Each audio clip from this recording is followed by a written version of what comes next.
네, 같이 기도하고 시작하도록 하겠습니다.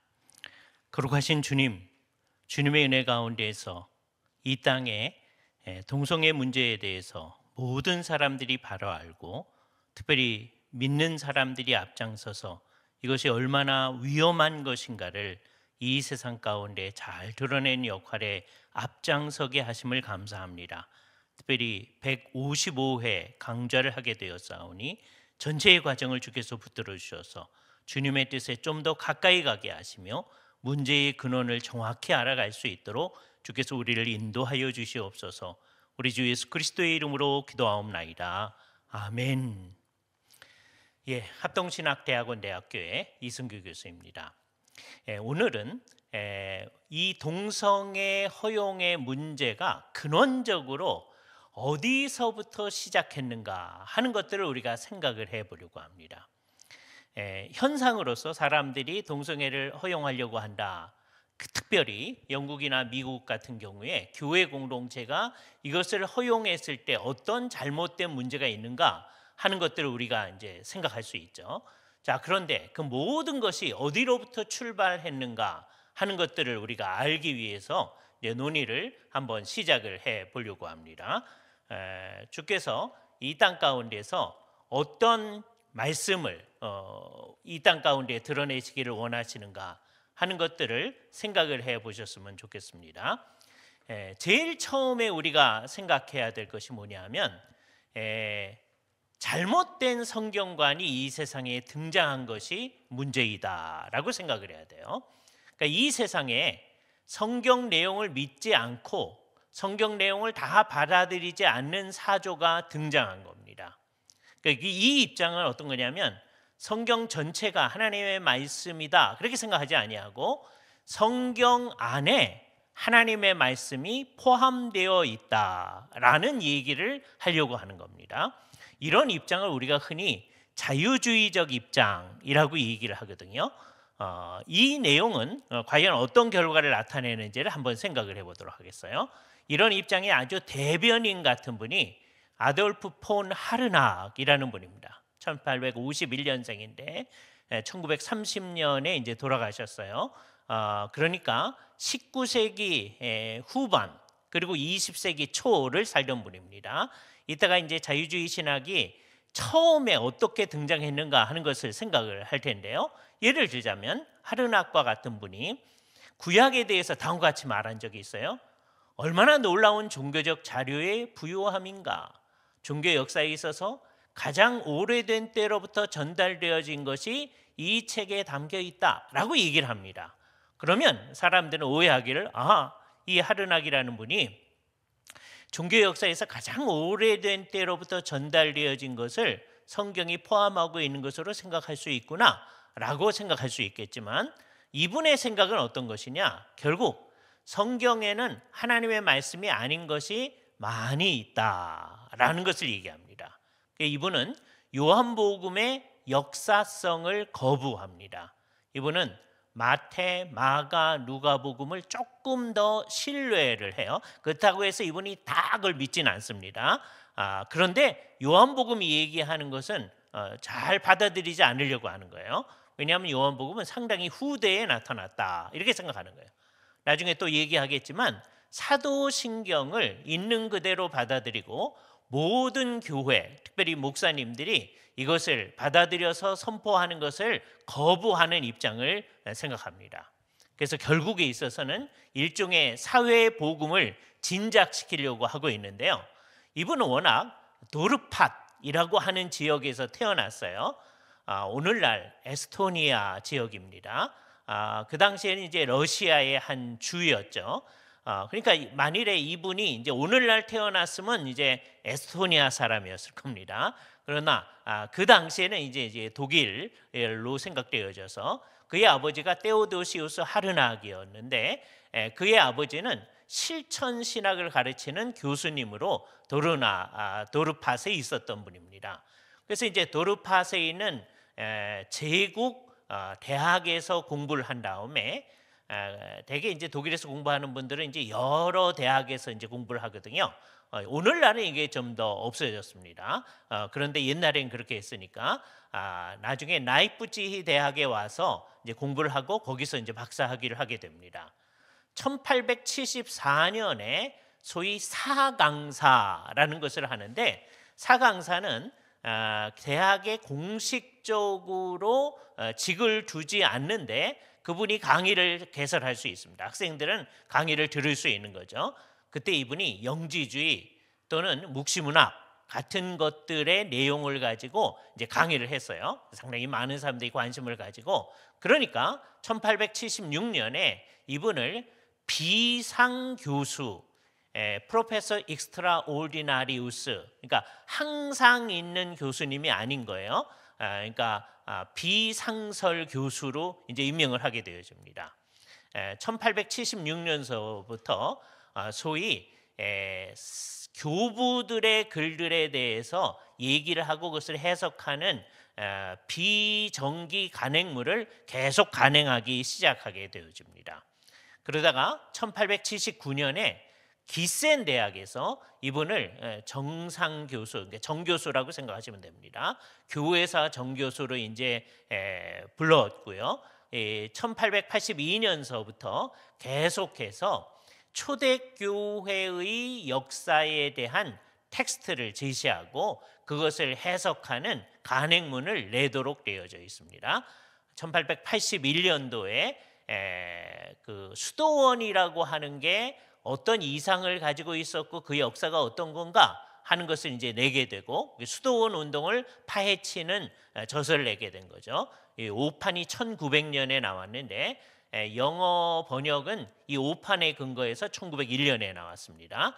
그리고서는 아주 유명한 학자인 에밀 슐러와 함께 신학적 잡지라고 하는 잡지에 편집인 역할을 하게 됩니다. 이때서부터 굉장히 중요한 역할을 감당하게 되어지는 것이죠. 그리고 1885년도에 그의 가장 유명한 책이라고 할 수 있는 교리사 교과서의 첫 번째 권을 내게 되어집니다. 1894년서부터 98년도에 그것이 나중에 3판으로 나오게 되고, 영어는 이제 7권으로 교리사가 나오게 되는데, 이분의 이제 교리사적 입장은 아주 독특한 입장이에요. 교리라고 하는 건 뭐냐? 교회의 권위 있는 교리적 체계다. 이건 정확하게 얘기했어요. 그런데 문제는 뭐냐 하면 그 교리라고 하는 게 어떻게 이루어졌느냐? 초기서부터 기독교 신앙과 힐랍 철학이 섞여져서 나타난 게 교리다라는 입장을 이 사람은 얘기합니다. 따라서 기독교 교리 가운데, 예를 들어서 삼위일체 교리, 예수님이 하나님이며 인간이라는 교리, 뭐 이런 교리 가운데 정말 진짜 기독교하고는 잘 맞지 않는 신념과 실천이 거기에 포함되어 있다라고 얘기하는 거예요. 여기서부터 이제 이 사람이 이상한 얘기를 하기 시작하는 거예요. 따라서 개신교도들은 이것을 비판할 자유가 있을 뿐만 아니라 비판해야만 한다라는 입장입니다. 그러니까 성경으로부터 끄집어낸 교리가 잘못된 게 있다라고 생각을 해서 이분은 어떻게 생각하냐면, 우리가 개신교도라면 교리를 비판해야 할 자유를 가지고 마땅히 비판해야 된다라고 얘기하는 거예요. 그죠? 그래서 교리를 비판해내고 원래 교회의 순수한 신앙으로 돌아가야 한다는 것을 이분이 이제 주장을 하게 됩니다. 이런 입장은 성경으로부터 나오는 성경적 입장을 비판하는 입장으로 나타나게 돼요. 그죠? 그래서 결국 어떻게 되느냐? 이분은 1886년도에 마르부르그 대학에 이제 교수가 되었고요. 1888년도에 베를린 대학에 이제 교수가 되는데, 이때 자기가 원하지 않았지만 사도신경에 관한 논쟁에 휘말리게 되어집니다. 그 당시에 교회는 그래도 성경을 잘 믿지 않으려고 해도 사도신경에 요약되어 있는 내용은 다 받아들여야 된다. 교회 목사님이 되시는 분들은 사도신경 다 믿어야 된다. 그렇게 생각을 했거든요. 그런데 이분은 뭐라고 얘기하냐면, 교리 중에 어떤 부분은 원래 기독교의 교리가 아니기 때문에 사도신경보다는 좀 더 간단한 것을 우리가 만들어 가지고 그걸 모든 사람들이 동의할 수 있게 하자. 그러니까 사도신경을 꼭 받아들이게 할 필요는 없다라는 얘기를 하게 되어집니다. 오늘 가끔 가다가 이단 가운데서 이것을 아주 강조하는 사람들이 있겠죠. 이단 가운데서 신천지 같은 데는 사도신경을 받아들이지 않습니다. 그 사람들은 뭐라고 그러냐면 이게 천주교회가 만든 거니까 우리는 사도신경을 믿으면 안 된다 이렇게 얘기하는 거죠. 그래서 그걸 비판하는 그 입장은 이 자유주의자인 하르낙이 얘기하는 거하고 비슷하다라고 하는 것을 생각할 수 있어요. 또 오늘 어떤 교회들은 예배 시간에 사도신경을 고백하는 것을 부끄러워하는 교회들이 있는데 이런 것이 성경의 입장을 잘 받아들이지 아니하는 입장으로 가려고 하는 결과를 나타낼 수 있다고 하는 것을 생각할 수 있어요. 그래서 이분의 입장을 요약하면 이적이 일어날 수 있는 가능성은 다 배제하는 거예요. 그런데 예수님께서 사람을 고치는 이적처럼 보이는 것은 행하실 수 있으셨다. 성경에 나타나는 모든 얘기를 다 받아들이는 건 아니고 그 모든 것을 성경에 있는 모든 것을 이분은 뭐라고 생각하냐면 본질적인 것이 있고 껍데기가 있다 이렇게 생각하는 거예요. 그래서 껍데기는 다 제거하자는 거예요. 이분이 쓴 유명한 책 가운데 기독교의 본질이라는 책이 있는데 그 기독교의 본질에서 이 사람이 생각한 세 가지 기본적인 본질이 있습니다. 첫 번째는 하나님 아버지의 보편적 아버지 되심이라는 거예요. 예수를 믿든지 안 믿든지 상관없이 이 세상에 있는 모든 사람들은 하나님의 자녀이기 때문에 그 사람들은 다 보편적으로 있는 거다. 두 번째는 인간 영혼의 무한한 가치, 이것을 이제 강조합니다. 모든 사람의 영혼은 무한한 가치를 지니고 있다. 세 번째는 그렇기 때문에 우리는 예수님께서 순수하게 선포했던 하나님의 나라라고 하는 이 도덕적인 운동에 동참해야 된다. 그래서 하나님 나라 얘기를 하는데 성경이 말하는 하나님 나라 얘기를 하는 게 아니고 도덕적인 운동으로서의 하나님 나라 얘기를 하게 되어집니다. 이게 이제 중반기 전도의 성경을 비판하는 입장이라고 생각할 수 있어요. 그런데 여기서도 보면 아까 이적의 가능성을 부인했다고 그랬죠. 그러나 이적처럼 보이는 예수님이 사람을 고치는 얘기의 가능성은 허용했다고 그랬잖아요. 조금 지나게 되면 누돌프 불트만이라는 분, 지금 저기 오른편에 나오는 분이 있는데 이분은 뭐라고 얘기하냐면 신약 성경에서 캐리그마에 대한 신앙만이 중요한 것이지 역사적 예수에 관한 특정한 사실들은 별로 중요한 게 아니다.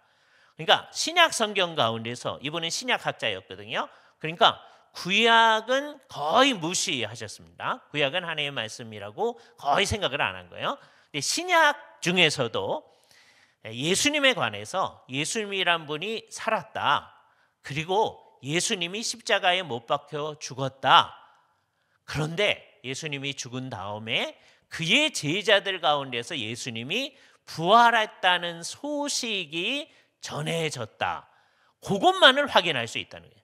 이분은 부활이 실제로 일어났느냐 하는 것을 우리는 확인할 수도 없고 확인하려고 해서는 안 된다라고 하는 걸 얘기해요. 이분은 뭘 강조하느냐? 부활 신앙은 강조합니다.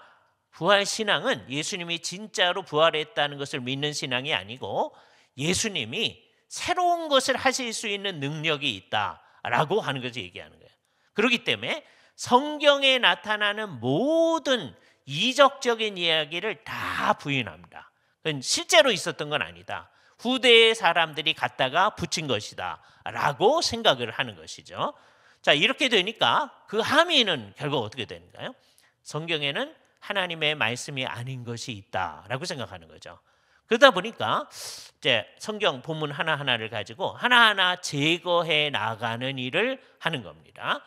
그래서 남는 거, 자기들이 그냥 붙들어 나갈 수 있는 게 뭐냐라고 하는 걸 생각하는 거죠. 그래서 제거해 나가는데 첫 번째 것이 여기를 읽다 보고 저기를 읽다 보니까 여기서 얘기하는 거하고 저기서 얘기하는 게 역사적으로 구체적으로 표현하는 게 서로 다르다. 그러니까 이거는 둘 다 믿을 수가 없겠다라고 제거를 해 나가는 거죠.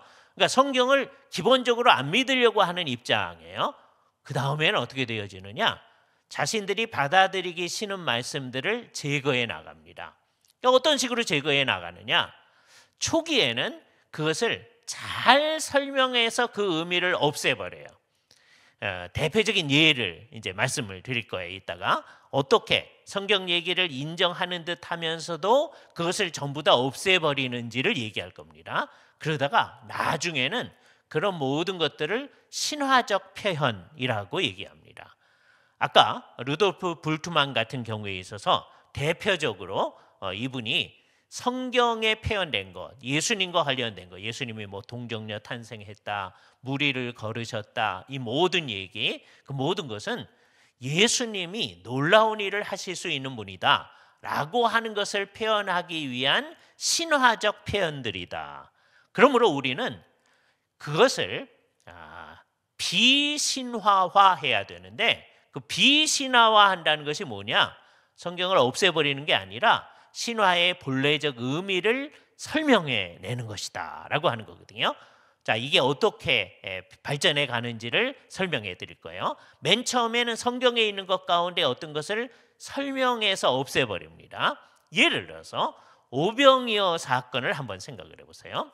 오병이어 사건, 이따가 이제 누가 그렇게 하는지를 여러분한테 보여드릴 텐데, 오병이어 사건을 성경 얘기를 가지고 맨 처음에 이 얘기를 하던 사람들은 어떻게 보느냐 하면, 우선 정확한 사건은 예수님께서 물고기 2마리하고 보리떡 5개를 가지고 남자 어른만 5,000명 되는 사람들을 다 먹이고 12바구니나 남았다라고 하는 게 성경이 얘기하는 객관적 사건이죠. 성경을 믿는 사람들은 그것을 이제 받아들여야 되잖아요.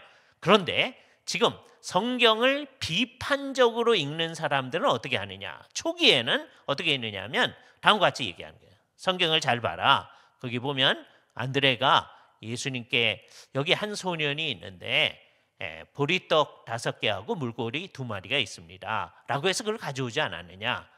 여기에 대한 자기들의 생각을 집어넣는 거예요. 이게 뭐냐? 이 소년이 집에서 나올 때 어머니께서 싸주신 도시락이었었는데, 다른 모든 사람들도 그렇게 도시락들을 다 가지고 있었었는데 자기들이 먹으려고 다 그것을 가지고 있었다는 거죠. 그런데 이 소년만 그걸 예수님께 드렸다. 그러니까 예수님께서 그걸 받아가지고 축사하신 다음에 얘기를 하기 시작한 거예요. 그러니까 다른 사람들도 마음에 영향을 받아가지고 자기들이 가져온 모든 것들을 다 꺼내냈다는 거예요. 그죠? 그래서 전부 준비해온 모든 것을 다 꺼내냈더니 남자 어른만 5,000명 되는 사람이 먹고도 12바구니나 남았다라고 설명을 하려고 하는 거죠. 이게 이제 초기의 자유주의자들의 해석입니다. 자, 이 입장은 그래도 제가 볼 때 이게 옳은 건 아닌데 적어도 그런 사건이 있다는 건 인정하잖아요. 초기에는 그렇습니다. 그러나 이 설명 방식이 이상한 거죠. 성경을 예수님께서 이적을 일으킨다고 하는 것을 인정하지 않으려고 하는 입장을 드러내려고 하는 거예요. 이렇게 했던 아주 대표적인 사람 한 분을 이제 소개해 드리는 거예요. 이 사람이 페르디난드 크리스찬 바우어라는 분인데 1792년에서 1860년 사신 분이에요. 그러니까 18세기 말에 태어났으니까 학문적인 활동은 주로 19세기에 한 사람이죠. F.C. 바우어라는 분이 이제 초기에 있었고, 아까 우리가 봤던 후기에는 하르낙 같은 분이 생각을 하는 겁니다. 이 F.C. 바우어를 우리가 흔히 튜빙겐 학파의 창시자이다라고 얘기하거든요. 왜냐하면 이분이 나중에 이제 튜빙겐 대학에 교수를 했기 때문입니다. 이분의 입장은 어떤 거냐? 2세기의 소위 보편적 기독교라고 하는 것은 유대적 기독교하고 이방적 기독교가 합쳐져서 나타난 현상이다라고 설명하기를 시작합니다. 유대적 기독교는 베드로 중심의 기독교였다고 이 사람은 생각하는 거죠. 다음에 이방적 기독교는 바울 중심의 기독교였다. 그래서 이것을 소위 정반합 이론으로 설명해 나가려고 하는 거예요. 좀 전에 헤겔이라고 하는 학자가 철학에 있어서 등장을 했었었는데 그분이 이제 마르크스에게 영향 줬다 그런 얘기를 이제 여러분이 들으셨잖아요. 그런데 헤겔이 생각하는 정반합 근거에서 역사가 발전해 나간다라고 하는 것을 이 기독교 신학에다 적용시키려고 하는 아주 대표적인 분입니다. 그래서 베드로를 중심으로 하는 기독교, 이게 일종의 정의였더라면 그와는 조금 다른 입장을 얘기하는 게 바울적 기독교였다는 거죠. 이 둘이 이제 서로 대립을 하고 있는데 그 대립하는 현상 가운데에서 잘 중재를 하려고 하는 것이 대표적으로 예를 들어서 누가복음 같은 거다라고 얘기하는 거예요. 누가복음이 이 둘을 중재를 하는 거다라고 하는 거예요. 그러니까 누가복음서에 나타난 모든 사건이 실제로 있었던 역사가 아니다 하는 얘기를 하려고 하는 겁니다. 그죠? 이 사람이 맨 처음엔 1817년에 브라우브렌이라고 하는 곳에 이제 교수를 하게 되어집니다.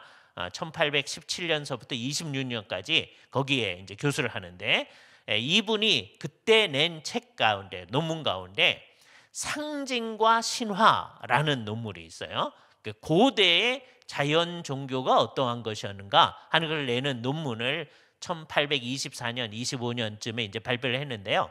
이 논문을 잘 살펴보면 철학자인 슈엘링과 특별히 프리드리 슈라이어마허라고 하는 자유주의 신학의 아버지라고 불리우는 사람의 영향하에 있었다라고 하는 걸 알게 되어집니다. 그러다가 1826년에 이분이 이제 튜빙겐 대학의 신학 교수가 돼요. 1860년 돌아가실 때까지 그 학교에 있게 되어지는데 그분의 모습을 잠깐 보면 저렇습니다. 이분이 FC 바우어라는 분이에요.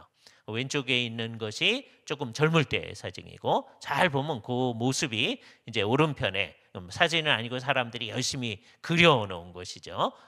이 페르난드 크리스찬 바우어라는 분입니다. 예를 들어서 이 사람이 이렇게 하는 거예요. 사도행전에 나타나는 시몬 마구스라는 사람은 진짜 있었던 사람이 아니다. 사도행전에서 누가가 시몬 마구스를 얘기하는 것은 이것은 사도 바울을 다른 이름으로 얘기한 거다라고 얘기하는 거예요. 그죠? 그래서 시몬에 대한 언급을 초기에 크레멘틴 사람들의 얘기 가운데 빌려와 가지고 얘기를 하는 거다라고 얘기를 한 거예요. 이 튜빙겐 학파는 1840년대까지는 큰 영향력이 있었습니다. 그러나 후에는 역사적 근거가 없다고 판단되어지는 거죠. 너무 자기들이 생각한 틀을 가지고 모든 걸 설명하려고 하는 거죠. 정반합 이론을 역사에 집어넣어 가지고 성경을 설명하고 얘기하는 거예요. 그래서 아까 얘기했던 아돌프 폰 하르낙이 공관복음과 사도행전에 이 사람이 생각한 것보다는 좀 이른 시기에 있다라고 발표하자 결국 튜빙겐 학파는 역사에서 사라져 버리게 되어지는 거죠. 그러나 아까 봤지만 하르낙 자신도 성경에 있는 것을 다 받아들이는 건 아니거든요. 자, 그러니까 이제 20세기 초에 들어와서 어떤 입장이 등장했느냐? 역동적 성경관이 등장했습니다. 이 역동적 성경관은 아까 생각했던 거하고는 조금 대조적이에요. 아까 생각했던 거는 그걸 한마디로 우리가 자유주의적 입장이라고 얘기했는데 자유주의적 입장은 성경은 하나님의 말씀을 포함하고 있다라고 얘기하는 거죠. 그래서 열심히 하나님의 말씀인 것을 찾아내려고 하는 겁니다. 그런데 역동적 이 성경과는 어떤 거냐? 성경에 기본적으로 하나님 말씀은 하나도 없다. 거기서부터 출발합니다. 그런데 성령님이 역사하면 사람의 말들이 하나님의 말씀이 된다라고 생각하는 거죠. 이게 역동적 성경관이에요. 그래서 본래 있는 것 자체는 사람의 말들이라는 거죠. 그것도 그 문서가 처음 얘기하고 있는 그 내용이 그대로는 아니다. 이렇게 생각하는 거예요. 그러나 성령님께서 역사하면 하나님의 말씀이 된다. 이렇게 얘기를 하려고 합니다. 그런데 이제 주의해야 될 거 있어요. 여기서 이 사람들이 하나님의 말씀이 된다라고 하는 게 변증법적이다라고 하는 것을 생각해야 됩니다. 변증법이라고 하는 거 어떻게 생각해야 되냐면요. 그렇다, 아니다라는 말을 끊임없이 반복하는 겁니다. 우리가 흔히 생각할 때 아까 성경이 하나님 말씀이 된다라고 한다고 그랬잖아요. 자, 그럴 때 된다라고 했으면 어느 순간 이후부터는 하나님 말씀이 이어야 되잖아요. 그렇게 생각하는 것은 정태적 이해라고 생각하는 거예요. 그런 게 아니라는 거예요. 이제 어떻게 되느냐? 정태적 하나님 말씀이 아니고 이제 어떤 순간에 하나님의 말씀이 되면 그 순간에만 하나님의 말씀이다. 그 순간에 성령님의 역사하심에 따라서 내가 어떤 결단을 할 수 있고 새로운 사람이 될 수 있고 하는 것을 생각해야 된다. 그래서 이 사람들의 입장은 항상 하나님의 말씀으로 있다는 것은 아님을 생각해야 돼요. 그러니까 기본적인 출발점이 성경은 사람의 말들이다. 거기서 출발한다고 그랬잖아요. 그 대표적인 사람이 칼 바르트라는 분입니다. 1886년에 태어나서 자유주의자로 한참 있다가 자유주의적 입장을 다 버리고서 이제 우리는 새로운 입장, 그래서 신정통주의라고 하는 입장을 얘기하는데 이분의 신정통주의적 입장도 결국은 어떤 거냐? 성경은 어느 순간에 하나님의 말씀이 되는데 그래서 이게 하나님의 말씀이다 라고 얘기하는 순간 우리는 성경의 성격에 충실하지 않게 되어진다. 그래서 이 말, 객관적으로는 하나님의 말씀이 아닌데 이 하나님 말씀이 아닌 말이 어느 순간에 하나님 말씀이 되는 것으로 생각하는 것, 요게 20세기 초에 바르트를 중심으로 해서 일련의 학자들이 이 세상에 널리 퍼뜨리고 있는 생각입니다. 이게 온 세상의 모든 사람에게 영향을 미치고 있어요. 오늘날 신학 가운데 대개 아까 자유주의 입장을 또 새롭게 하는 입장이 나타날 뿐만 아니라 그것이 아니다라고 생각하는 것은 대개 바르트를 조금 따르거나 그래서 바르트의 입장에 근거해서 또 전진해 나가는 입장을 따르는 거거든요. 그래서 오늘날 논의에 상당히 많은 것이 이 바르트의 생각에 근거하고 있다는 거예요. 그죠? 이분은 성경을 비평할 수 있다라고 생각해요. 그러나 하나님의 말씀은 사람들이 보는 성경을 넘어서 있는 거기 때문에 인간의 비평에도 불구하고 하나님의 말씀은 그대로 있을 수 있다라고 생각하는 거죠. 그래서 이 사람의 생각을 요약한다면 어떻게 생각할 수 있느냐? 성경에는 하나님의 말씀들이 있고 사람의 말씀들이 하나님의 말씀들이 있는데 그건 다 틀릴 수도 있다는 거예요. 그죠? 그런데 유일하게 쭉 넘어가고 있는 지속적으로 나타나고 있는 하나님의 말씀이 있다. 그거는 대문자로 쓰게 되어집니다. 그게 여러분들이 지난주에 공부했던 WCC에서 나오는 상당히 많은 문헌들이 그런 입장에서 쓰여지고 있는 거예요. 그죠? 그래서 그분들이 좋아하는 말이 있습니다. 성경의 말을 인용하는데 무슨 말을 인용하냐? 우리가 지극히 큰 보화를 질그릇에 가졌으니 바울이 우리 안에 있는 복음의 중요성을 얘기하는 거죠. 그거를 성경에다가 적용을 하려고 합니다. 지극히 큰 보화는 성경이 말하는 아까 대문자로 된 하나님의 말씀이다. 근데 그것은 어디에 있느냐? 질그릇에 있는 거다. 성경에 그게 담겨 있는 거다라고 생각하는 거죠.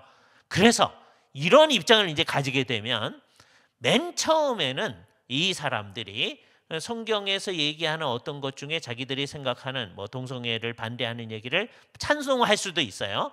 그러나 궁극적으로는 이 사람들이 성경이 말하는 것에 절대적으로 복종하지 않기 때문에 결국에 있어서는 동성애 문제에 있어서도 잘못된 견해로 나아갈 수밖에 없다라고 하는 것을 생각해야 됩니다.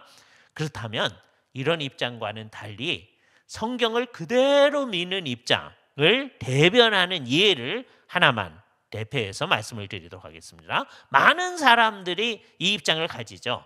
그러나 벤자민 B. 월필러라는 분을 한번 대표적인 예로 생각을 해보려고 하는 거예요. 이분은 대개 위대한 프린스턴 신학자들 가운데서 마지막 사람이다라고 언급되어지는 사람입니다. 1851년에 태어나서 1921년 그러니까 하르낙하고 비슷한 시기에 살던 사람이에요. 하르낙은 독일에 있었다면 월필드는 미국에 있었었는데 이 가정은 매우 부유한 가정이었습니다. 그래서 미국 초기에 부유한 사람들이 그러듯이 맨 처음에 교육은 이제 가정에서 가정교사가 하는 교육을 받게 되어져요. 그리고 프린스턴 대학교에 1868년에 들어가게 됩니다. 1871년에 졸업하는데 그때 이분은 수학하고 그 당시에 자연과학을 전공했다 할 정도로 거기에 관심이 많았어요. 부자인 가족이었으니까 졸업과 동시에 유럽을 여행 갔습니다. 2년 동안 여행했습니다. 1871년서부터 72년 사이에 여행을 하면서 아주 독특하게 이 사람이 공부를 하면 수학이나 자연과학을 하지 않을까 그랬었는데 자기는 신학을 공부하고 목사가 되겠습니다 라고 생각하고 미국으로 돌아와서 프린스턴 대학교와 연관되어지는 신학교 프린스턴 신학교에 이제 입학을 하게 되죠. 1873년서부터 우리가 MD부 과정을 3년을 하지 않습니까? 이분도 3년을 하게 되는 거예요. 1876년에 이제 졸업한 다음에 다시 독일에 가서 프란츠 델리치의 이제 강의도 듣고 다른 사람들의 강의도 듣고 한 다음에 미국으로 와서 이제 목사가 되어 가지고 메릴랜드주의 볼티모어에 있는 제1장로교에서 잠깐 이제 목회를 한 다음에 오늘날은 피츠버그 신학교라고 하는데요. 웨스턴 신학교, 옛날에는 이름을 웨스턴 신학교라고 하던 학교의 교수가 됐습니다. 그런 사람이 이제 대개 이제 유럽의 영향 때문에 지금은 안 그러지만 맨 처음에 대학에서 우리식으로 말하면 조교수에 해당하는 것을 인스트럭터라고 얘기하거든요. 그러니까 일종의 조교수 역할을 하게 된 거예요. 그래서 1881년도에 아주 유명한 논문을 하나 쓰는데 성경의 영감에 관한 논문을 씁니다. A.A. 하찌하고 같이 이 논문을 쓰게 돼요. 그리고서 A.A. 하찌가 이제 은퇴를 하자 1887년도에 A.A. 하찌의 아버지인 찰스 하찌의 이름을 붙인 찰스 하찌 조직신학 교수직이라고 하는 소위 석좌 교수가 되게 됩니다. 프린스턴 신학교에.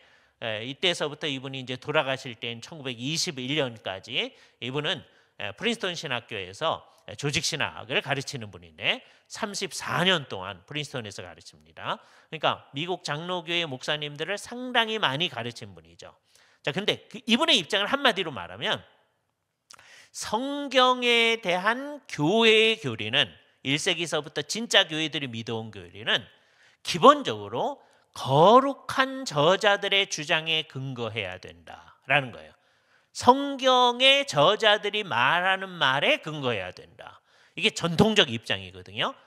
이 세상은 아까 봤던 자유주의 입장, 신정통주의 입장에서 이렇게 생각하지 않습니다. 그런데 전통적 입장은 성경의 저자들이 어떤 입장을 가지느냐, 특별히 예수님께서 어떤 주장을 가지느냐, 그것을 따라서 성경의 저자들도 그대로 가는 거죠. 이게 우리한테는 매우 중요합니다. 그래서 이분이 썼던 논문들을 다 모아가지고서는 사무엘 크레이그라는 분이 이분 사후에 1948년에 성경의 영감과 권위라고 하는 책을 냈어요. 이거는 이제 이분이 여러 쓴 논문, 아까 1881년도에 영감에 관한 논문을 비롯해서 성경에 관한 글들을 다 모은 겁니다. 그죠? 1921년도에 돌아가셨다고 그랬잖아요. 그런데 1948년도에 이분의 책을 냈습니다. 자, 그런데 이 사람의 입장은 뭐냐? 저자 자신들이 영감이라는 사실과 영감의 성경에 대한 기본적 증인이기 때문에 성경에 적용되어진 영광을 이해하려면 마땅히 그들의 말을 따라야 한다는 거죠. 그죠? 왜냐하면 그들이 영감된 사람이니까 성경이 말하기를 모든 성경은 하나님의 감동으로 된 것으로 라고 얘기하잖아요. 그것을 정말 하나님의 감동으로 어떻게 됐는지를 정말 알 수 있는 사람은 그렇게 말하고 있는 사도 바울과 또 형제인 이제 베드로 같은 사람도 이 일에 대해서 어떻게 썼고 그렇게 얘기하면 베드로가 그 영감을 받은 거고 모든 성경의 저자들이 받았으니까 그들이 뭐라고 얘기하느냐라고 하는 것을 따라야 된다는 거죠. 근데 그분들에 의하면 성경이 말하는 것은 하나님의 말씀이다라고 얘기하고 있다는 말이죠. 그러니까 성경 자체가 하나님이 말씀하시되라는 말하고 성경이 말씀하시되라는 말이 같은 의미로 사용되어지고 있다라고 하는 것을 모든 이제 예수를 진짜로 믿는 사람 다 얘기할 수 있습니다. 근데 그거를 학문적으로 잘 드러낸 것이죠. 그래서 아까 말씀드린 대로 펜실베니아주 알레게이에는 웨스턴 신학교에서 신약학 교수로 이제 취임했을 때 이분이 성경의 영광과 권위라는 논문을 이제 발표를 하게 됩니다. 교수 취임 연설이죠. 그러니까 신약학 교수로 이제 취임하는 거니까 특별히 신약은 영감되어져 있고 하나님 말씀으로서 권위를 가진다라고 하는 얘기를 하게 되어집니다. 이 웨스턴 신학교에서 1879년서부터 1887년 사이에 8년간 교수를 하거든요. 그때 이분은 뭘 강조하느냐? 성경이 온전히 영감되었다는, 완전히 영감되었다는 것을 우리나라 옛날 사람들이 만전 영감이라고 표현했어요. 오늘날 이 말을 잘 안 쓰죠. 온전 영감. 그런데 온전하다는 말을 옛날 분들이 1만 만자를 썼는데 그게 완전하다라는 뜻으로 쓴 겁니다. 그래서 만전 영감 교리가 교회의 교리다. 곳곳에서 얘기를 합니다. 그러니까 우리 자신의 교회 안에 모든 대표적인 신학자들이 가르친 교리라는 거죠. 물론 아까 18세기서부터는 대표적인 신학자들이 이상한 신학자, 이 사람들이 이걸 믿지 않습니다. 그러니까 그 사람들은 대표적 신학자인 것이 아니죠. 우리 교회 안에 있는 신학자들이 아닌 것이죠. 그러나 정말 성경을 믿는 참 교회 안에 대표적인 신학자들은 성경이 온전히 영감되었다는 만전 영광 교리를 가지는 거예요. 성령님께서 성경의 저자들에게 미친 비상하고 초자연적인 영향력으로 그 결과 성경의 말들이 또한 하나님의 말씀이 되었고 따라서 완전히 무효하게 되었다. 이게 매우 중요한 말입니다. 성경의 말이 하나님의 말씀이다. 이거 어떻게 할 수 있느냐? 그거는 성령님의 독특한 역사 때문이다. 그죠? 따라서 성경의 말들은 맨 처음에 원본의 성경에 있어서는 완전하게 무효하다. 그래서요. 또 다른 말로 이분은 이렇게 얘기합니다. 그 말씀들은 모든 경우에, in every case, 모든 경우에, 그다음에 모두 동일하게, all alike, 전부 다 동일하게 절대적으로 무효하다. absolutely infallible. 이게 굉장히 중요한 선언입니다. 이게 교회의 모든 성도들이 그렇게 믿어야 되는 거예요. 이걸 안 믿을 때 그런 입장을 우리는 아까 자유주의 또는 신정통주의라고 얘기하는 겁니다. 이 입장을 분명히 가지고 있어야지만 우리는 이 세상 가운데서 어떻게 기독교인으로서 제대로 활동하고 제대로 말할 수 있는지를 얘기할 수 있는 것이죠. 이런 입장에 충실하지 않을 때 교회를 무너뜨리는 일이 되어진다라고 하는 것을 생각해야 돼요. 그 결과로 나타난 것이 오늘날 동성애도 받아들일 수 있다라는 결과가 나타나는 거예요. 그죠? 성경이 어떻게 얘기하는지를 우리가 잠깐 살펴볼 겁니다. 성경이 도대체 동성애에 대해서 어떻게 얘기하는지, 그러면 이거에 대해서 지금 월필드처럼 성경을 그대로 믿는 사람들은 성경이 이렇게 얘기하니까 우리는 그대로 따라야 합니다 하는 입장을 가지는 것이고, 그것이 우리의 입장이죠. 그러나 18세기서부터 소위 이 세상에 유명하다고 하는 신학자들 가운데서 다르게 생각하는 분들이 있고, 어떤 교회들은 그 입장을 따라가는 사람들이 있습니다. 그게 문제가 되어지는 거예요. 그래서 우리는 오늘 이제 무슨 작업을 하는 거냐면 두 가지 작업을 동시에 하는 것인데요. 동성애 문제에 있어서 우리는 성경이 말하는 입장 그대로를 가져야 된다. 성경의 입장이 뭐냐를 분명히 하는 일을 하는 거죠. 사실 이거에 대해서는 제가 옛날에 했던 강의나 다른 분들도 이것을 강조해 온 일이 있습니다. 그런데 오늘 핵심적인 것은 뭐냐? 동성애 문제에 있어서뿐만 아니라 다른 모든 문제에 있어서도 우리는 성경이 말하는 이 성경 자체가 하나님의 말씀이다 라고 하는 입장을 벗어버리면 아주 이상한 결론에 이르게 된다라고 하는 것을 말씀을 드리려고 합니다. 그래서 도대체 성경의 영감이 어떤 특성을 지니고 있는지를 잠깐 살펴봐요. 성경은 그 단어들에까지 미치고, 이거 정말 재미있는 말이죠. 하나하나의 단어들에게까지 미치고, 그래서 이것을 우리가 나중에 축자라는 말을 쓸 겁니다. 그리고 모든 단어들에 대해서도 적용되어지며 하나하나의 단어가 다 영감의 대상이다. 따라서 그 어떤 종류의 오류도 허용하지 않는다라고 믿는 게 성경의 아까 만전 영감거리입니다. 글자 하나하나가 다 영감되어져 있다. 그래서 이것을 축자 영감, verbal inspiration이라고 그래요. 하나하나의 글자까지도. 이거하고 이제 반대되는 것을 두 가지로 얘기할 수 있다. 하나는 단어는 영감되지 않았어. 사상만 영감되었어. 라는 얘기가 있고요. 또는 이게 다 하나님의 말씀으로 영감되어 있으니까 성경 저자들은 아무런 영향력을 미치지 아니하고 가만히 있으면 성령님이 역사에서 그냥 썼어. 그것을 우리는 기계적 영감이라고 합니다. 이것이 잘못된 견해예요. 개혁파 교회들은 한 번도 어떤 기계적 영감론을 주장한 것이 없다라고 월필리는 강조합니다. 우리 입장에 대해서 아까 자유주의적 입장에 있는 분들이나 신정통주의적 입장에 있는 분들은 우리가 얘기하는 이 입장을 자꾸 기계적 영감이라고 얘기하려고 해요. 왜? 우리들은 성경에 있는 말이 글자 하나하나까지 아까 축자 영감 그랬잖아요. 그것을 주장하니까 그건 너무 기계적이다 이렇게 얘기하려고 하는 거예요. 그럼 받아쓰기 이론이다 그렇게 얘기하려고 하는데 한 번도 그 얘기를 해본 적이 없습니다. 이 입장을 가장 잘 대변하는 월필드가, 제가 그래서 일부러 월필드 얘기를 한 거예요. 월필드가 교회는 한 번도 기계적 영감론을 주장한 적이 없다. 그러면서 자기의 선생님이기도 한 찰스 하지의 조직신학 제1권 157쪽을 봐라. 우리는 기계적 영감론을 주장한 일이 없다라고 얘기하는 거예요. 우리의 영감론을 뭐라 그러냐 하면 유기적 영감이라고 합니다. 유기적 영감이라는 말은 뭐냐? 영감된 모든 말씀은 인간 저자가 자의적으로 선택한 단어인 거예요. 이 단어로 쓰면 정확히 전달할까 아닐까 자기가 생각하는 거예요. 동시에 성령님에 의해서 신적으로 영감된 말씀이다. 이게 유기적 영감입니다. 그죠? 이 둘 중에 하나가 배제되어지면 잘못된 겁니다. 그죠? 예를 들어서 기계적 영감이라고 하는 거는 인간 저자의 의식, 활동, 그걸 배제하는 거예요.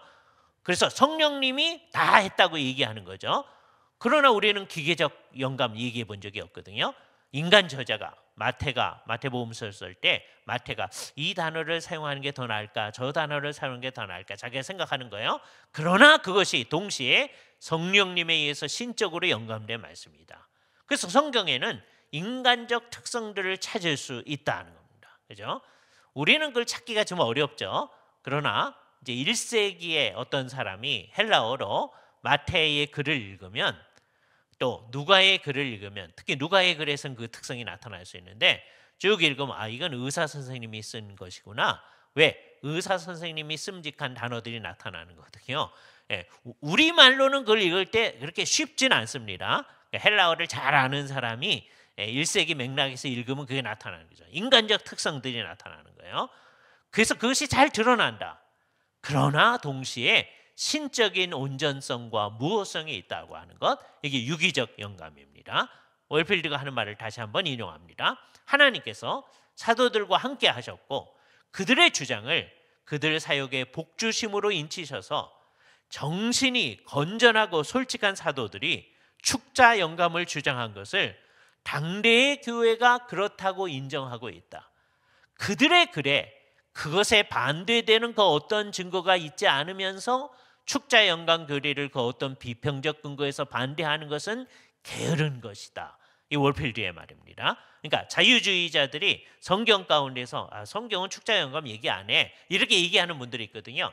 그거는 증거에 부합하지 않는 제대로 공부하지 않은 그러니까 비학문적인 것이고 게으른 것이다 라고 얘기를 하는 것이죠. 그래서 우리는 이렇게 유기적으로 영감된 성경에 근거해서 동성애 문제를 어떻게 볼 것인가 하는 얘기를 먼저 정리해보고 오늘 이 입장이 어떻게 되어지는가 하는 걸 생각해 보겠습니다. 먼저 몇몇 구절을 한번 살펴보죠. 레위기 18장 22절 말씀 뭐라고 되어 있습니까? 너는 여자와 동침함과 같이, 이건 혼인 상태에서의 얘기를 하는 거죠. 이 말을 잘못 인용해서 내가 혼인하지 않았지만 여자와 동침하라고 성경이 말하고 있다라고 얘기하는 건 옳지 않은 거죠. 혼인 상태에서 여자와 동침하는 것 같이 남자와 동침하지 말라. 즉 동성애, 남자와 남자 사이의 동성애 허용되지 않는 것이고, 그러니까 남자와 남자 사이에 혼인 허용되지 않는다는 거죠. 그것을 이제 적용을 하면 여자와 여자 사이의 동성애도 허용되지 않는 거죠. 그게 어떤 거냐? 가증한 일이다. 옛날에 이 설명을 드릴 때 이게 토에바라는 히브리어라고 말씀드렸어요. 기억해 보라고 그랬죠. 이게 우리가 생각할 때 정말 가증한 일이다. 하나님의 입장에서 얘기하는 거죠. 그래서 심지어 신명기 22장 5절에서 뭐라고까지 얘기합니까? 여자는 남자의 의복을 입지 말 것이요 남자는 여자의 의복을 입지 말 것이라. 이같이 하는 자는 내 하나님 여호와께 가증한 자이다라고 얘기하는 거예요. 여기서도 또 토해바 가증하다라는 말이 나타나고 있어요. 이 정도여야 한다는 것이죠. 그렇죠? 그러니까 여자가 남자의 의복을 입어서 자기가 남자인 것처럼 하는 것, 그것도 안 되는 거다. 남자가 여자의 의복을 입어서 자기가 여자인 것처럼 하는 것, 그거 안 되는 거다. 요즘에 크로스 드레싱이라는 거 얘기를 하죠. 그런 것이 있어서는 안 된다라고 하는 거예요. 그죠?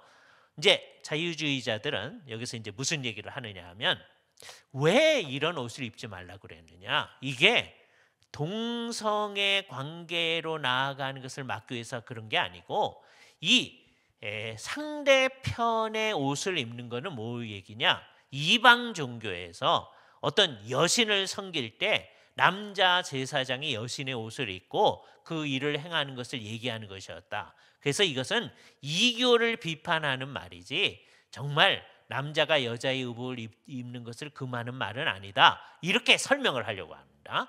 그래서 성경을 가지고 아주 이상하게 얘기를 하려고 하는 것이죠. 물론 그런 이방 종교를 금하는 내용이 있을 수도 있어요. 그러나 그렇게 함으로써 동성 간의 관계가 발전할 수 있는 가능성이 있는 거죠. 그래서 사전에 차단한 것이 이런 말씀이다라고 하는 거예요. 신명기 23장 17절에서 뭐라고 얘기합니까? 이스라엘 여자 중에 창기가 있지 못할 것이요. 창기는 오늘날도 있는 창녀를 얘기하는 거죠. 이스라엘 남자 중에 남창이 있지 못할지니라. 이 남창은 뭐냐? 남자가 남자와 더불어서 부끄러운 관계를 맺을 수 있도록 하는 창기의 역할을 하는 사람이에요. 그죠? 이것도 자유주의자들은 또 어떻게 생각하려고 그래요? 남창이 있지 못하라고 하는 것이었지. 자기들이 원해가지고 자기들이 동의해가지고 성적인 관계를 맺는 것을 금하는 것은 아니다. 이렇게 설명을 하려고 하죠. 그러나 정상적으로 성경을 믿는 사람들은 남창도 있지 못한다. 왜? 그렇게 하는 이유는 뭐예요? 이스라엘 사회의 거룩성을 보존하기 위한 거죠. 그러면 성인 남성들이 동의하에 성적인 관계를 맺는 것을 허용할 수 있으라고 생각한다고 하는 것은 말이 안 되는 것이죠. 그래서 누구든지 성경을 읽다 보면 직자적으로 동성 간의 관계는 문제구나 하는 걸 분명히 하게 됩니다. 두 가지 예를 더 들어보겠어요. 아사 왕의 경우에 사람들이 이제 르호보암 때에 이상한 일이 시작되어졌는데 이 이상한 일을 금지하기 위해서 아사가 잘한 것을 칭찬하는 열왕기상 15장 11절 14절 말씀 보겠습니다. 이스라엘 왕 가운데서 잘한 사람들을 얘기할 때 언제나 그 조상 다윗과 같이 이렇게 얘기하죠. 요 말이 나타난 건 잘했다는 얘기를 하는 거예요. 여호와 보시기에 정직하게 행했다. 그래서 세 가지로 얘기하는데 첫 번째, 남색하는 자를 그 땅에서 쫓아내고 그의 조상들이 지은 모든 우상을 없앴다. 이게 첫 번째 얘기예요. 그죠? 남색하는 자는 남자가 남자로 더불어 부끄러운 일을 하는 거죠. 남성 동성애자. 사실 이 남색하는 자라는 말이 어떻게 생긴 말이냐면 거룩한 자라는 말입니다.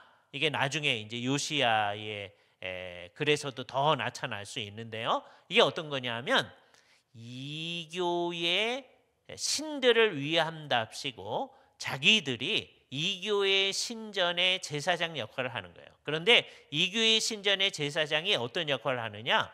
남자와 남자로 더불어 동성애를 하는 게 이교의 신을 위하는 제사 의식의 하나로 나타나는 거예요. 그죠? 그래서 그렇게 하는 사람을 그 땅에서 쫓아냈다. 아사의 종교개혁의 얘기를 하는 거예요. 그리고 모든 우상들을 없앴다. 그 대표적인 예로 그의 어머니 또는 정확히 말하면 할머니 마아가가 혐오스러운 아세라상을 만들었기 때문에 태우의 위에서 패하고 그 우상을 찢어 기드론 시냇가에서 불살랐다. 그다음에 세 번째, 다만 산당은 없애지 아니하였다. 요것은 이제 이스라엘 왕들을 얘기할 때 산당이라고 하는 것을 잘 생각을 해봐야 됩니다. 산당은 어떤 때에는 다 없애는 경우가 아주 제일 좋은 거죠. 왜냐하면 산에서 이교의 신들에게 제사를 했기 때문입니다. 그죠? 그러니까 하나님만 섬겨야 된다라고 하면 한 곳 중앙 성소만을 생각하게 되는 거죠. 그죠? 그래서 구약 성경에 보면 여호와의 산이 다른 모든 산들 위에 우뚝 서리라 이렇게 얘기를 하잖아요. 그게 무슨 뜻이냐? 다른 신들을 섬기는 그런 일들이 없어지게 될 것을 얘기하는 거죠. 그죠? 산당은 없애지 아니하였다라고 하는 것이 부차적으로 좀 문제가 되어지는 거죠. 그죠? 그래서 완전히 이상할 때는 산당에서 이상한 신들, 다른 신들에게 제사를 한 것이고요. 조금 괜찮았을 때는 산당은 없애지 아니하고 그냥 두는데 거기서 여호와에게 제사를 지낸 때를 얘기하는 겁니다. 아마 아사 때가 그런 때가 아닌가라고 얘기하는 거예요. 그렇기 때문에 아사의 마음이 일평생 여호와 앞에 온전하였다라고 표현하는 것을 얘기할 수 있습니다. 또 하나 종교개혁 운동이 나타났던데 요시야의 개혁 운동, 아주 어린 사람이었지만 제사장을 통하여서 잘 가르침을 받고서 개혁 운동을 하는데 여호와의 성전 가운데 남창의 집을 헐었다 이런 말이 나와요. 여호와의 성전에 그게 있었어요. 근데 그곳을 뭐라고 얘기하느냐? 여인이 아세라를 위하여 휘장을 짜는 처소였더라. 그러니까 이중으로 문제가 있었음을 알게 됩니다. 아세라를 위하여 휘장을 차는 처소가 성전 안에 있었다는 거예요. 다른 곳에 그것이 있어도 문제가 되어지는데 아세라를 위하여 휘장을 짜는 처소가 있었다라고 하는 것이 아주 이상한 건데 요시야 바로 전에는 그곳이 남창의 집이었다. 남자 창기들이에요. 이 존재들은 뭐냐? 이교의 신들을 위한 제사장 역할을 하면서 제사장의 일 가운데 하나가 남자가 남자라 더불어 성적인 관계를 가지는 거예요. 그러니까 구약 시대에는 도처에 동성애 문제가 있었다고 하는 걸 우리는 알게 되어지는 거죠. 그래서 처음부터 끝까지 동성애는 이스라엘 사회에서는 있어서는 안 된다라고 하는 것을 아주 분명하게 얘기하고 있다. 이 모든 것들을 볼 때 구약 성경은 동성애에 대해서 찬성하지 있지 아니하다라고 하는 것을 누구든지 생각하는 거죠. 자유주의자들은 뭐라고 얘기하느냐 하면 구약은 그런데 그거는 이 사람들이 아직 진전하여 있지 않아서 그런 거다라고 이상한 해석을 하는 거예요. 그래서 성경에서 구약은 그렇게 얘기하지만 예수님이 모든 사람을 받아들이는 그 예수님의 의도를 아직 잘 모르는 사람들이니까 구약에 그렇게 얘기했다라고 얘기하려고 하는 이상한 시도들이 나타납니다. 그러더니 요즘은 성경을 이제 삐딱하게 해석하는 것이 이제 도가 지나쳐 가지고서는 구약 자체가 동성애를 허용하고 있다라고까지 가려고 하는 거죠. 그래서 다윗과 요나단이 사랑하였다라고 하는 것을 동성애적 관계로 설명하려고 하는가 하면 룻과 나오미의 관계도 동성애적 관계로 설명하려고 하고 나중에 신약에 있어서 예수님의 사랑하는 제자 요한하고 예수님의 관계도 동성애적으로 해석하려고 하고 자기들의 모든 것을 성경을 사용해서 얘기하는 겁니다. 그러니까 여기 이 성경에 대해서 비판적 입장을 지니는 사람들이 어떻게 변천을 해가는가 하는 걸 잘 살펴봐야 돼요. 맨 처음에는 구약에는 완전히 동성애를 반대하고 있다. 이게 너무 명확하기 때문에 안 된다 그러더니 나중에는 이것을 구약 성경도 그것을 허용하고 있다는 쪽으로 바꿔가고 있어요. 왜 그래요? 그거는 성경을 정확한 하나님의 말씀으로 받아들이지 아니하는 입장, 우리가 읽는 대로가 구약의 의미다 라는 식으로 성경을 해석하려는 입장으로 나아가고 있기 때문입니다. 그러니까 모든 것의 출발점이 어디에 있느냐? 성경을 어떻게 보느냐에 달려있다라고 하는 걸 살펴봐야 돼요. 그죠? 구약의 입장을 봤습니다. 이제 신약에서는 어떻게 얘기하는지 신약도 아주 분명하게 금하고 있습니다. 어떤 사람들이 아니다. 예수님께서 다 받아들이려고 하셨다 하는 거하고 다른 거예요. 그죠? 로마서 1장 25절부터 28절을 한번 보세요. 먼저 이 구절을 보시기 바랍니다. 그들이 하나님의 진리를 거짓 것으로 받고 피조물을 조물주보다 더 경배하고 섬김이라. 요게 근원이에요. 마음에 하나님을 두기를 싫어해서 결국 그 결과로 어떤 게 나타났느냐? 거짓 것으로 바꾸어서 피조물들을 경배하고 더 섬겼다. 그리고 났더니 이 때문에 하나님께서 그들을 부끄러운 욕심에 내어 버려 두셨다. 그러면서 예를 들기를 여자들로 순리대로 쓸 것을 밖으로 영리로 쓰며, 여자들의 얘기를 먼저 합니다. 여기 순리대로 쓸 것을 받고 영리로 쓰며 라고 하는 게 뭘까 하는 의미는 그 뒤에 나타나는 남자들에 관한 얘기로부터 추론을 잘 할 수 있어요. 밑에 있는 말을 먼저 보겠습니다. 그와 같이 남자들도 순리대로 여자 쓰기를 버리고 서로를 향하여 음욕이 부릴 듯하며 남자가 남자로 더불어 부끄러운 일을 행하여. 여기 누구든지 이것을 읽는 사람에게 남성 동성애자들의 성관계를 언급하는 거다라고 얘기를 할 수 있죠. 왜냐하면 서로를 향하여 음욕이 부릴 듯하다라고 얘기하는 거죠. 그렇다면 그 위에 있는 여자가 순리대로 쓸 것을 밖으로 영리로 썼다라는 것도 마찬가지죠. 여자는 혼인을 해가지고 남자하고 성관계를 가지는 게 하나님이 내신 순리인데 자연적인 법칙이라는 거죠. 그걸 바꾸어서 여자가 여자로 더불어서 동성애적 관계를 맺는 것을 여기서 언급하고 있는 거죠. 그런데 자유주의자들은 그렇게 얘기하지 아니하고 여자가 자기들의 성적인 매력을 내세워 가지고서는 황제들을 자기들 마음대로 주무르려고 하는 황제의 여자들에 대해서 얘기하는 거다라고 이상한 해석을 하는 사람이 나타나는 겁니다. 성경의 뜻을 왜곡하면 아주 이상한 뜻으로 나타날 수 있는 거죠. 그래서 성경은 문맥 가운데서 가장 자연스럽게 생각해야 된다. 이 모든 일은 결국 어떻게 되었느냐? 그들의 마음에 하나님 두기를 싫어하며 하나님께서 그들을 그 상실한 마음대로 내버려 두사 합당치 못한 일을 하게 하셨다라고 하는 것이죠. 그러니까 이 동성애도 합당치 못한 일이라고 하는 거죠. 하나님이 벌 내리신 것 중에 하나라는 거죠. 그냥 내어버려 두신 것. 하나님이 내어버려 두신 게 얼마나 무시무시한 것인가 하는 것을 알아야 됩니다. 교회 공동체는 그와 같지 않다라고 하는 것을 알아야 됩니다. 이따가 고린도전서 말씀에서 더 분명히 나타나겠지만 이 세상에서는 그게 일반적인 거예요.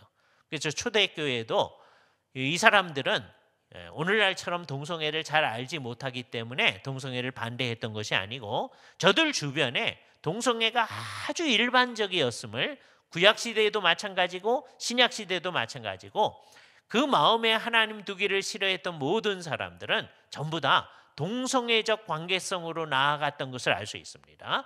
특별히 이 논의를 하면서 우리가 그 당시에 사람들이 사용했던 용어 하나를 잘 보게 되어지는데요. 고린도전서 6장 9절의 말씀입니다. 아주 명백하게 중요한 얘기를 합니다. 불의한 자가 하나님의 나라를 유업으로 받지 못할 줄을 알지 못하느냐라고 얘기하면서 미혹을 받지 말아라. 음행하는 자나 이것은 음행하는 자는 전부 다 성적으로 잘못된 하는 것을 다 통틀어서 얘기하는 겁니다. 이 음행한다라는 말로부터 오늘날 포르노그라피, 포르노 뭐 이런 말들이 나오게 된 거예요. 그 다음에 언급한 게 우상 숭배하는 자, 그다음에 간음하는 자, 자기 부인을 놔두고 다른 여자하고 관계하거나 자기 남편을 놔두고 다른 남자와 관계하는 거죠. 그 다음에 나오는 말이 탐색하는 자, 남색하는 자 이렇게 언급이 되어지고 있어요. 고린도전서 6장 9절입니다. 탐색하는 자, 남색하는 자. 우리말은 그렇게 번역되어 있어서 이게 무슨 뜻인지 모르고 그냥 지나칠 수 있습니다. 그런데 이것을 우리가 이제 논의하면서 이게 알게 되는 거죠. 탐색하는 자라고 번역된 말이 말라코스라는 말을 번역한 말인데 이 말은 부드럽다라는 말에서 온 말이에요. 그래서 남자가 여자처럼 행하는 사람, 특별히 남성 동성애자들 가운데서 수동적 역할을 하는 사람을 말라코스라고 합니다. 이게 탐색하는 자라고 하는 거죠. 그리고 남색하는 자라고 되어 있는 아르세노 코이테스, 남자와 더불어 눕는 자라는 말이거든요. 이게 뭐냐? 남성 동성애자들 가운데서 능동적 역할을 하는 사람을 얘기하는 겁니다. 그죠? 그러니까 여기 고린도전서 6장 9절에서는 동성애를 너무 잘 알고 있는 거예요. 이 세상의 남성 동성애자들 가운데 능동적 역할을 하는 사람, 아르테노 코이테스. 오늘날 동성애자들은 그것을 탑이라고 그래요. 그다음에 탐색하는 자라고 번역된 말라코스, 수동적 역할을 하는 사람을 버텀이라고 얘기하죠. 그게 다 고린도서 6장 9절에 반영되어 있는 거예요. 그래서 우상숭배, 도적, 탐욕 부리는 자, 술 취하는 자, 모욕하는 자, 속여 빼는 자들, 이런 사람들 하나님 나라를 유업으로 받지 못한다, 이렇게 얘기하는 거예요. 이 말들을 인용했을 때 많은 사람들 오해합니다. 이건 동성애자들을 전부 다 배제하는 거냐? 그렇지 않다는 것을 알아야 돼요. 굉장히 중요한 게 그 다음 말인데 11절 말씀, 너희 중에 이와 같은 자들이 있더니 주 예수 그리스도의 이름과 우리 하나님의 성령 안에서 씻음과 거룩함과 의롭다 하심을 받았느니라. 이 얼마나 중요한 말입니까? 고린도 교회 가운데 동성애자들도 있었다는 거죠. 우상 숭배자들도 있었다는 거죠. 자, 그런데 그리스도의 이름과 성령 안에서 씻음 거룩한 의롭다 하심을 받았다. 그 사람들이 이 문제를 해결하고 하나님 나라의 백성이 되어졌고, 이 땅에서 하나님 나라에 있을 뿐만 아니라 나중에 극치의 일을 하나님의 나라를 유업으로 받게 될 거다. 그렇죠? 그러니까 이거는 단순하게 동성애자들만이 문제다, 이게 얘기하는 게 아닙니다. 우리는 동성애만 문제 삼는 것이 아닌 거죠. 우리 예수를 믿는 사람들은 1차적으로 교회 공동체 안에서 정말 이 말씀이 우리에게 적용되어져야 되는 거예요. 우리들 가운데서도 그런 사람들이 있었는데 이제 예수 그리스도 안에서 씻음 거룩한 의롭다 하심, 그를 향해서 우리는 받아야 되고요. 그래서 이 문제로부터 극복되어야 되죠. 그죠? 그래서 최대한 하면 나는 이제 동성애를 극복했다 하는 대로 나가야 되고, 혹시 거기에로 나아가지 못한다고 해도 늘 성령님께 의존하면서 교회 공동체를 통해서 도움을 얻음으로 말미암아 이런 교회 공동체의 도움을 받아서 이 세상에서 좀 더 나은 상태로 나아가는 역할을 우리가 해야 할 것입니다. 성경은 아주 명백하게 이런 얘기를 하잖아요. 한 구절만 더 인용을 해보죠. 디모데전서 1장 9절입니다. 알 것은 이것이니 율법은 옳은 사람을 위하여 세운 것이 아니요 오직 불법한 자와 복종하지 하는 자와 경건하지 아니한 자와 죄인과 거룩하지 아니한 자와 망령된 자와 아버지를 죽이는 자와 어머니를 죽이는 자와 살인하는 자며, 굉장히 나쁜 것들을 쭉 언급했잖아요. 그런 다음에 뭐라고 해요? 음행하는 자와 남색하는 자와 인신매매하는 자와 거짓말하는 자, 거짓 맹세하는 자, 기타 바른 교훈을 거스리는 자를 위함이니라. 거기에 남색하는 자, 아까 남성 동성애자 가운데서 능동적 역할을 하는 사람에 대한 얘기가 또 나타나고 있어요. 그래서 이런 것을 율법이 금하고 있다라고 얘기하는 거예요.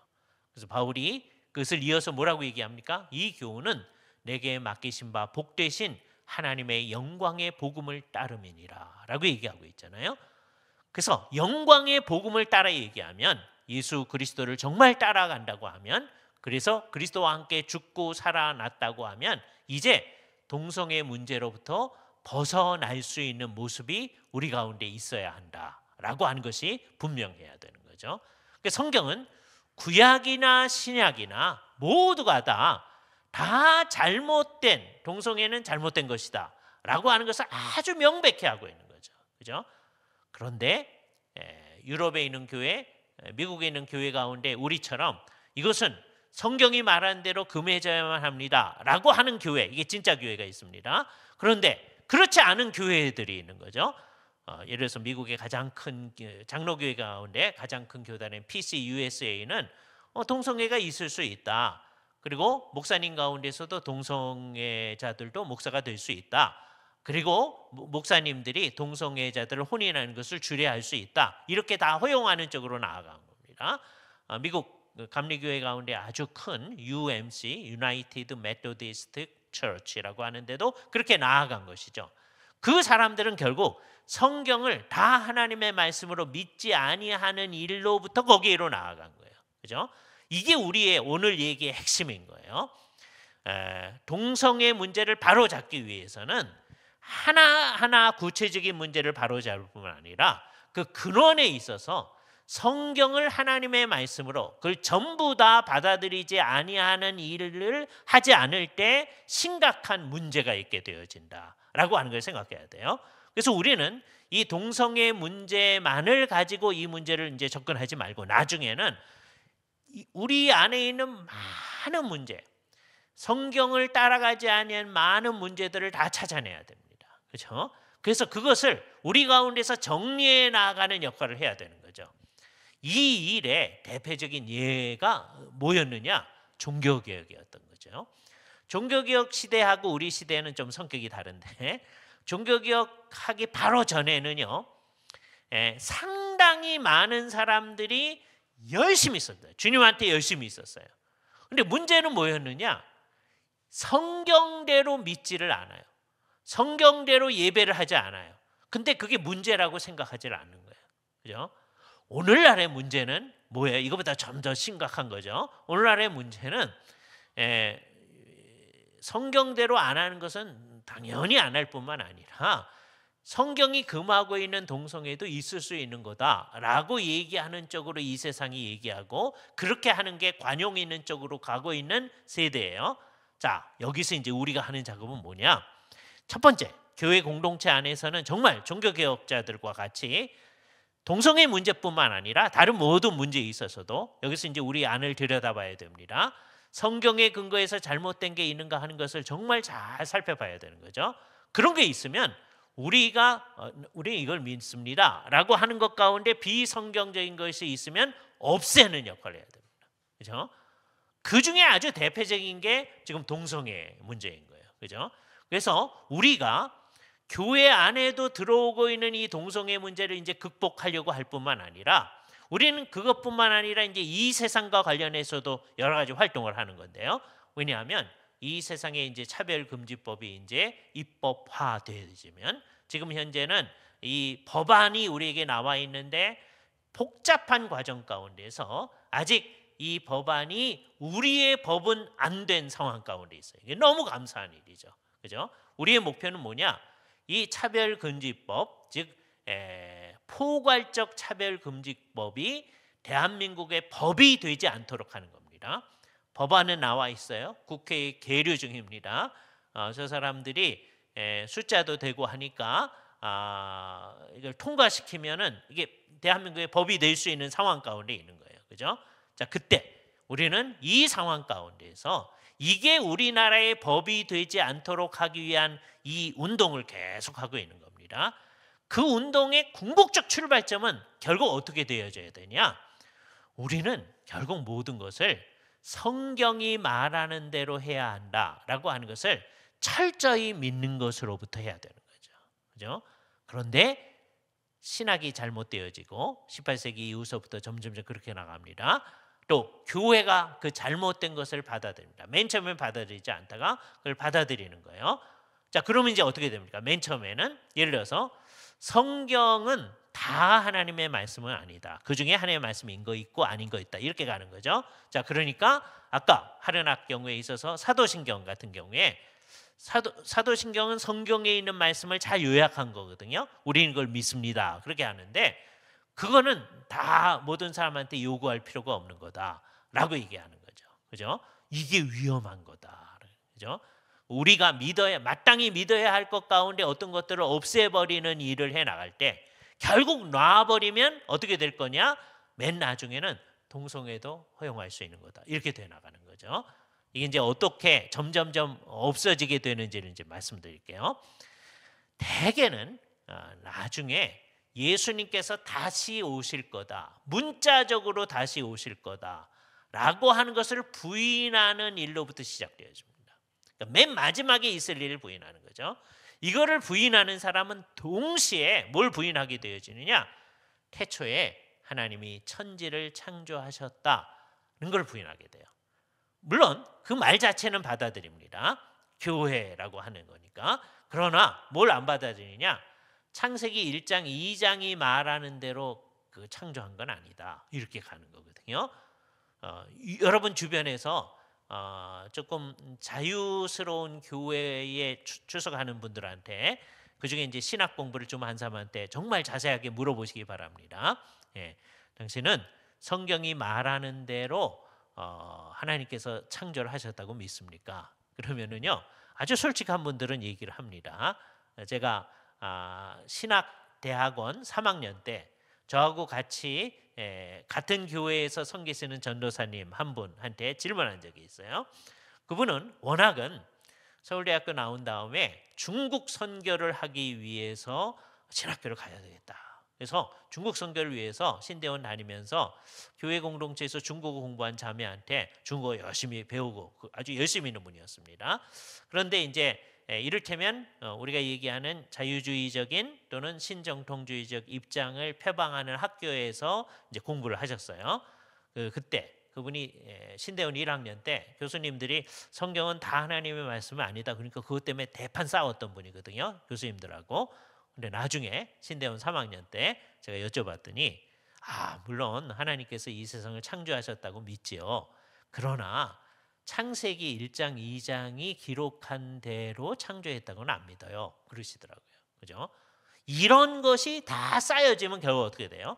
성경이 말하는 아까 우리가 성경의 구약 신약이 동성애 다 반대한다라고 한 게 명백함에도 불구하고 우리가 꼭 동성애를 반대해서 동성애자들을 교회에서 이렇게 거부감을 느끼게 할 필요는 없습니다. 라고 하는 얘기를 KNCC 같은 데서 계속 내잖아요. 그게 다 그것과 연관되어진 겁니다. 그렇죠?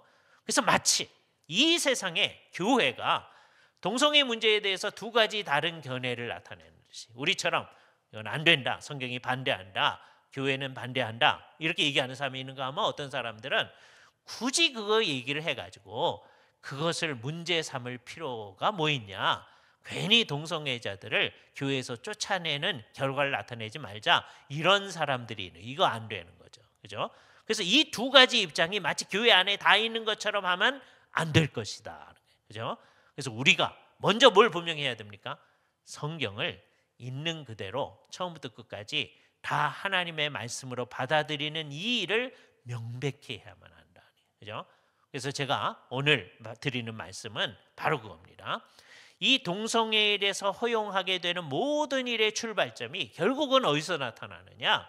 어느 한 구절을 어떻게 해석하냐 하는 문제가 아니라 성경이 하나님의 말씀인가 하는 것을 어떻게 생각할 거냐. 크게 말하면 이 세상에 세 가지 견해가 있는 거예요. 우리처럼 성경은 처음부터 끝까지 정확무한 하나님의 말씀이다. 이게 굉장히 중요한 말씀입니다. 이게 그냥 표로만 있으면 안 되지만 실질적으로 우리에게 있어야 됩니다. 그죠? 맨 마지막에 어떤 사람이 정말 그렇게 하는 건가 하는 걸 생각할 거예요. 그러지 아니한 사람들이 가는 두 길이 있습니다. 이거는 정말 교회가 가지 말아야 할 길입니다. 그죠? 첫 번째 길은 뭐였죠? 성경은 하나님의 말씀을 포함하고 있다. 그래서 우리가 막 연구를 해가지고 진짜 본질적인 것을 찾아내자라고 하는 거예요. 이것을 자유주의적 입장이라고 합니다.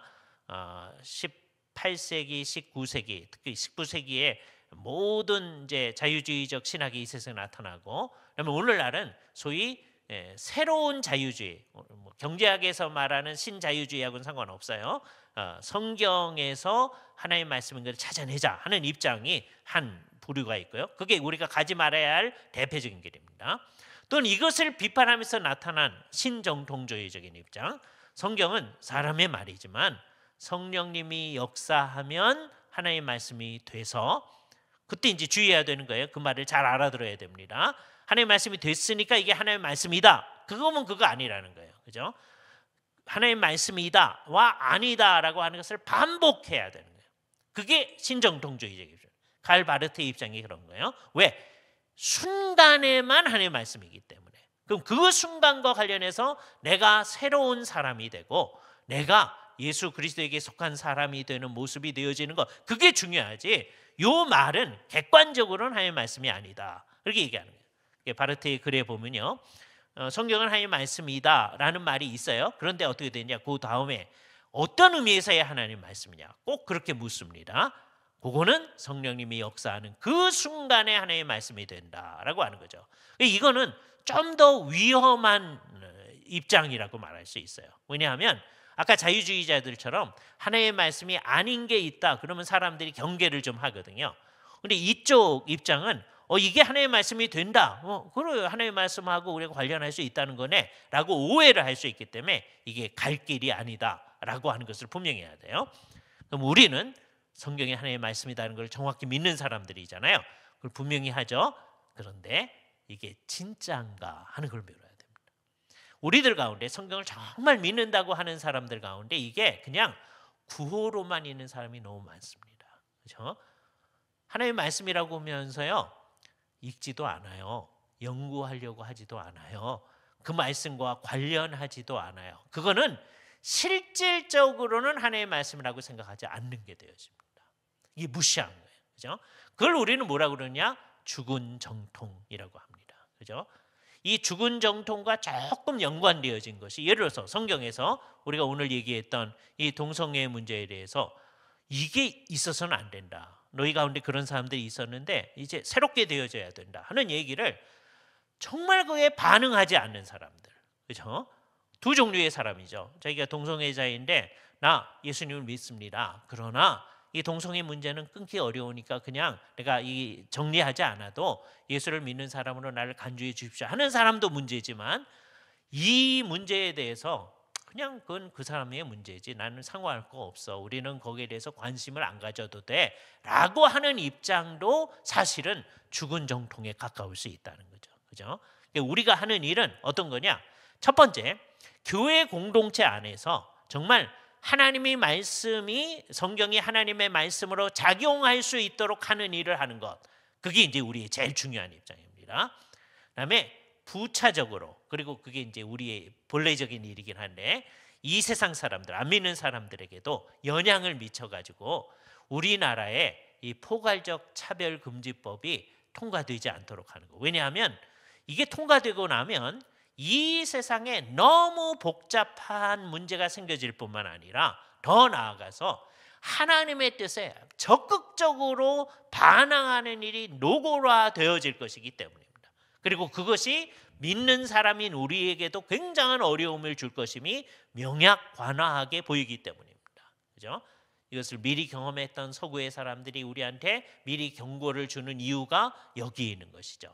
우리가 이런 것들을 생각하면서 우리가 하는 일의 두 가지 특성을 잘 생각해야 됩니다. 첫 번째, 우리 교회 공동체 안에서는 이제 성경을 정황무한 하나님의 말씀으로 믿는 운동이 일어나야 되겠다. 전 감사한 것은요. 요즘에 기장에서도 감리교회에서도 동성애 반대 운동이 일어나는 거 너무 감사한 일이에요. 그렇죠? 자, 그런데 거기서만 머물지 아니하고 우리 교회 안에서 다른 모든 문제에 있어서도 성경이 말하는 대로 가는 운동이 일어나는 그 일이 있기를 바랍니다. 그죠? 우리 가운데 정말 성경이 말하는 대로 안 하는 거 많거든요. 여러 가지가 있습니다. 재미있게 하기 위해서 제가 몇 가지 예만 들어버릴까요? 예를 들자면 이런 게 있어요. 한국 사람들이 생각하는 귀신이라는 관념 한번 생각해 보세요. 귀신. 한국 사람은 뭐가 귀신이라고 생각하느냐? 죽은 사람의 영혼이 귀신이라고 생각하죠. 그래서 모든 예수 믿는 사람들조차도 그렇게 생각하는 거예요. 근데 성경을 잘 생각해 보세요. 여기 이제 무덤이라고 한번 생각해 봅시다. 무덤에 죽은 사람들이 있죠.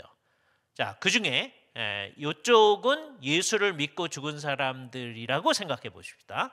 이쪽은 안 믿고 죽은 사람이라고 생각을 해보세요. 그러면 예수 믿고 죽은 사람들의 그 영혼은 지금 어디 있죠? 예수를 믿고 죽었으니까 하나님과 함께 예수 그리스도와 함께 하나님이 계신 그곳에 있죠. 하나님이 어디 있다고 주께서 가르친 기도 얘기하죠. 하늘에 계신 우리 아버지요. 그렇죠? 자, 그러니까 그분들의 영혼이 있어요? 하늘에 있죠. 그죠? 믿고 죽은 사람들의 영혼은 하늘에 있습니다. 그죠? 믿는 사람 가운데 살아있는 사람의 영혼은 그 사람 몸이 있는 곳에 영혼이 있죠. 그러나 그 사람의 영혼은 하늘에 있어요. 그 영혼이 가끔 가다가 이 세상에 나와서 사람마다 이렇게 돌아다니나요?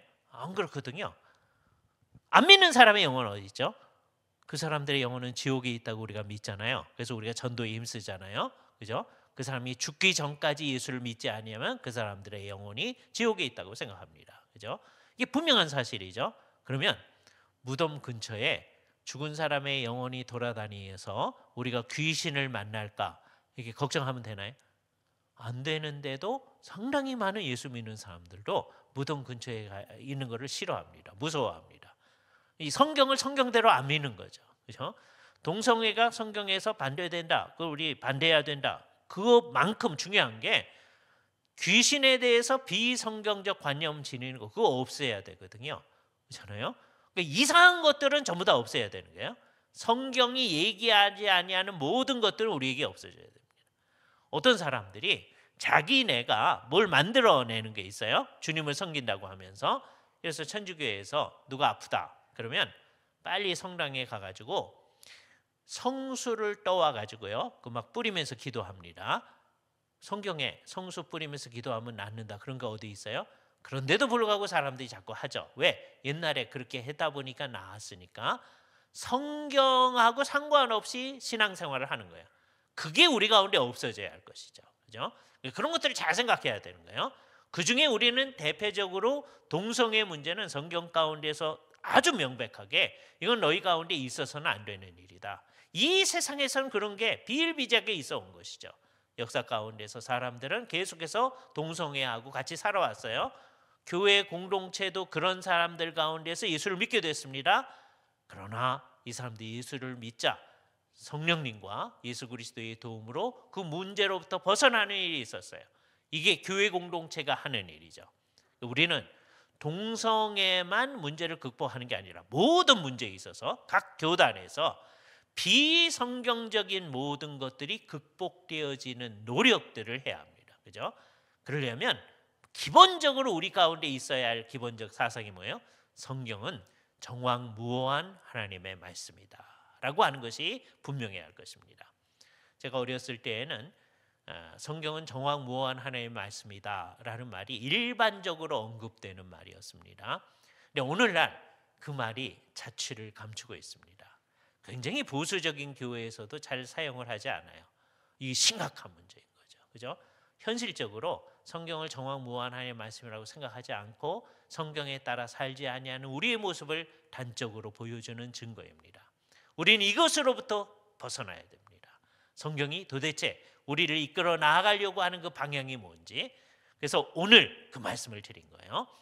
동성애 문제, 차별금지법 문제에 있어서 사람들이 차별금지법이 있어도 괜찮겠다. 예수를 믿는 사람조차도 그렇게 생각하는 그 사상의 배후에는 성경을 철저히 믿지 아니하는 것이 있다는 거예요.